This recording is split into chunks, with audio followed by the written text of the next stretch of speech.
کہ مرنے سے پہلے ہم سب کر لے اس پہ غور. کتابوں کا خدا اور ہے، بابوں کا خدا اور. کہنے کو تو تھی سب کا اسلام ہے، لیکن کتابوں کا جہاں اور ہے، بابوں کا جہاں اور. جہلم اکیڈمی کی طرف سے تمام بھائیوں کو سلام. میں اپنی بات کا آغاز قرآن کی اس آیت سے کرتا ہوں، وَمَكَرُوا وَمَكَرَ اللَّهُ وَاللَّهُ خَيْرُ الْمَاكِرِينَ، جس کا ترجمہ کچھ یوں ہے کہ پھر کافروں نے خفیہ سازش کی اور اللہ تعالیٰ نے بھی خفیہ تدبیر فرمائی، اور اللہ تعالیٰ ہی سب سے بہتر خفیہ تدبیر فرمانے والا ہے. جزاک اللہ. سورت نمبر 3 آیت نمبر 54. جیسا کہ آپ جانتے ہیں کہ استاد محترم پر پرتشدد ملاؤں نے پریشر ڈال کر گستاخی کی FIR کٹوائی، اور نظریاتی کونسل کے فیصلے کے بعد ہر چیز کھل کر عام عوام کے سامنے آ چکی ہے. اسی سلسلے میں رات کو جیو نیوز کے پرائم ٹائم پروگرام آج شاہ زیب خانزادہ کے ساتھ میں شاہ زیب بھائی نے انجینئر صاحب پر پورا پروگرام کیا اور 8 بڑے بڑے علماء سے انجینئر صاحب کے بارے میں رائے طلب کی.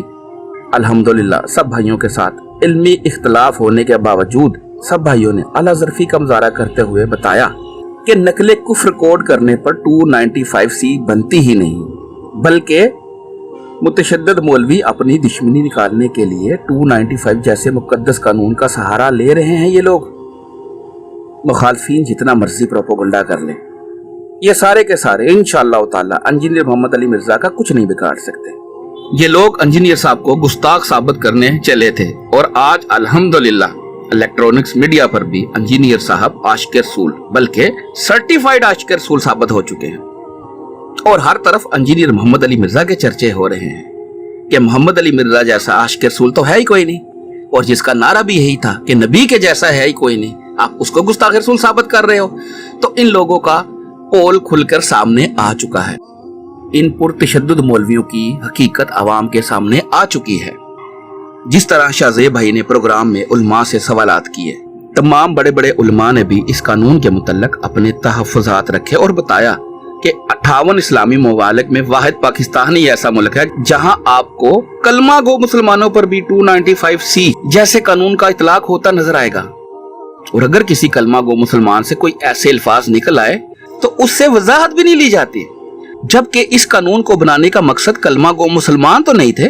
خیر، اب جبکہ اسی طرح کی بحث سوشل میڈیا، الیکٹرونک میڈیا پر، حتیٰ کہ عدالتوں میں بھی چل پڑی ہے، تو انشاءاللہ تعالی ہمیں امید ہے اللہ تعالی بڑے کردار کے لوگوں سے ہی بڑے کام کرواتا ہے، جس کے لیے قربانیاں بھی دینی پڑتی ہیں، اور جو ہمارے استاد محترم بے گناہ قید کاٹ کر وہ قربانی بھی دے رہے ہیں.